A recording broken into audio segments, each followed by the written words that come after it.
One of the questions we get asked all the time in the RS department is how do you actually revise for RS? So we've put some hints and tips together which we hope you find useful.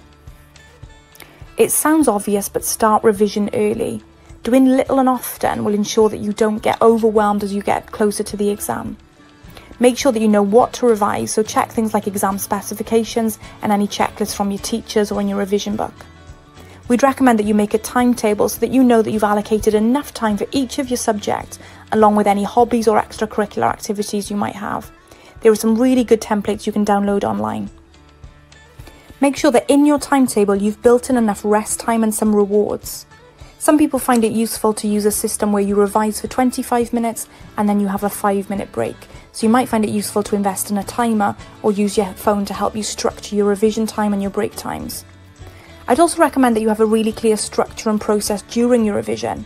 Learn the information, but then do something to check your understanding so that you've got a really clear process.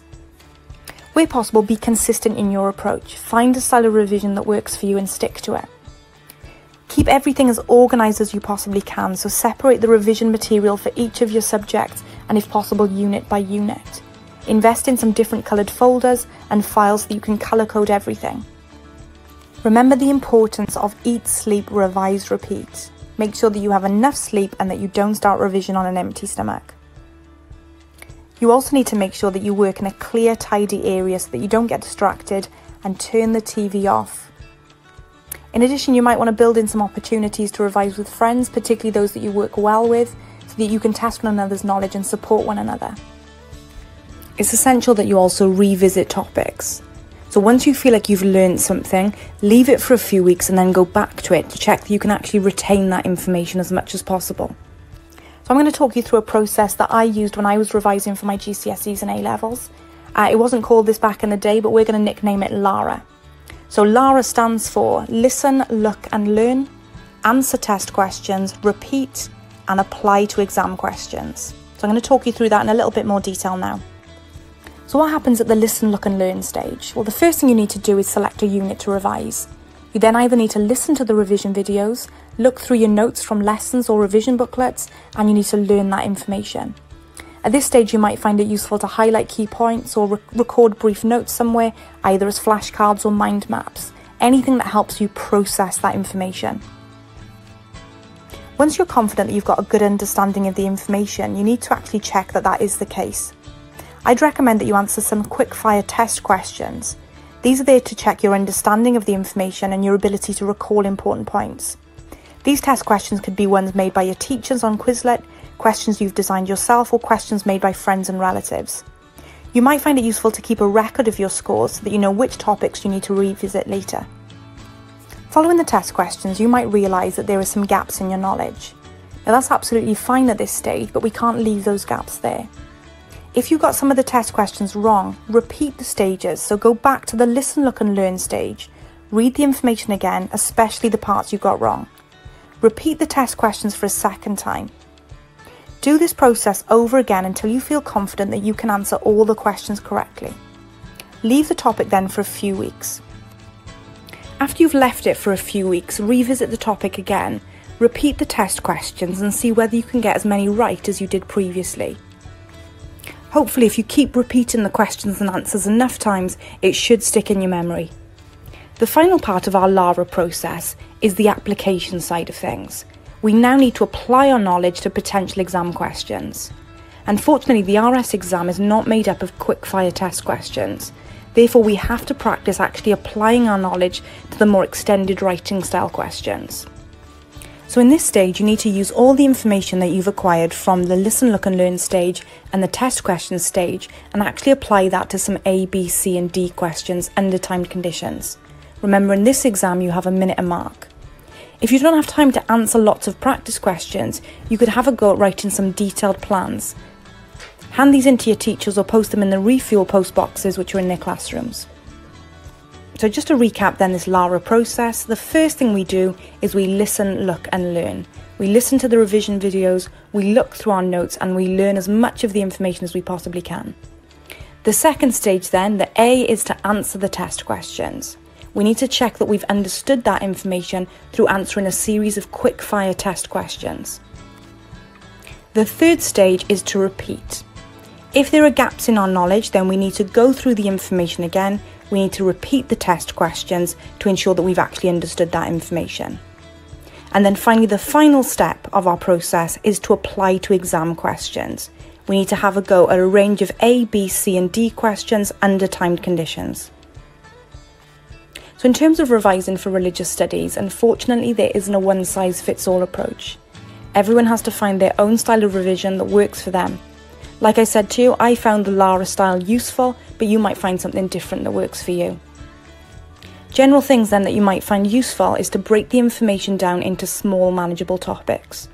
Use the revision book to help you break it down into small chunks and revise the topics in the order that they come up in the exam, so unit by unit.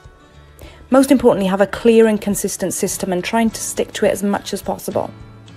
In regards to finding teachings, try and find quotes or teachings that you can use for loads of different topics. One of the biggest concerns we find in our students is the concerns regarding remembering lots of quotes. Don't worry about remembering lots of different quotes. Where possible, try and select a few quotes or teachings that cover a lot of different concepts or units. Whilst it's important to include references to religious teachings, these don't necessarily have to be direct word-for-word quotes. The examiner will still credit you with marks for summarising religious teachings, even if it's not a word-for-word quote. You also might find it useful to select single words or phrases that help sum up the most important points. For example, in Mark's Gospel it says that husband and wife should become one flesh, or in the parable of the sheep and the goats it suggests that those who help the poor and hungry will be rewarded. If you get the specific word or phrasing of a teaching wrong, it's not the end of the world, as long as the general message is correct. The examiner will appreciate the fact that you've gone to the effort of including information on where religious beliefs have come from, and have demonstrated your understanding that religious beliefs have often come from religious teachings or holy books. So where then can you find potential exam questions? Well, if you look at the back of your revision book, on the right-hand column of the checklist, there are some example questions for you. Throughout the revision book, there's also example questions and model answers for you to have a look at. At the end of each of the revision videos that are put on Edmodo, there are some potential questions that could come up. And during the lessons and on PowerPoints, which are on Edmodo, there are also potential questions that we've had a go at in class. If in doubt, ask your teacher. The best way to access the quickfire test questions is via Quizlet. The easiest way to access that information is to search on the Quizlet app. Search under User and type in Jones E 1988, and that will bring up the test fire questions for our school. We update these regularly, so sometimes you need to research the username to get the most up-to-date questions if you've not already subscribed. However, there are paper copies on Edmodo for you. There are 4 types of question in this exam, A, B, C and D. Each of them has a minute to mark. Now we try and have a go at as many practice questions during lessons and talk about exam technique. However, if you are still stuck, if you go on Edmodo, there are videos on how to answer each style of question there.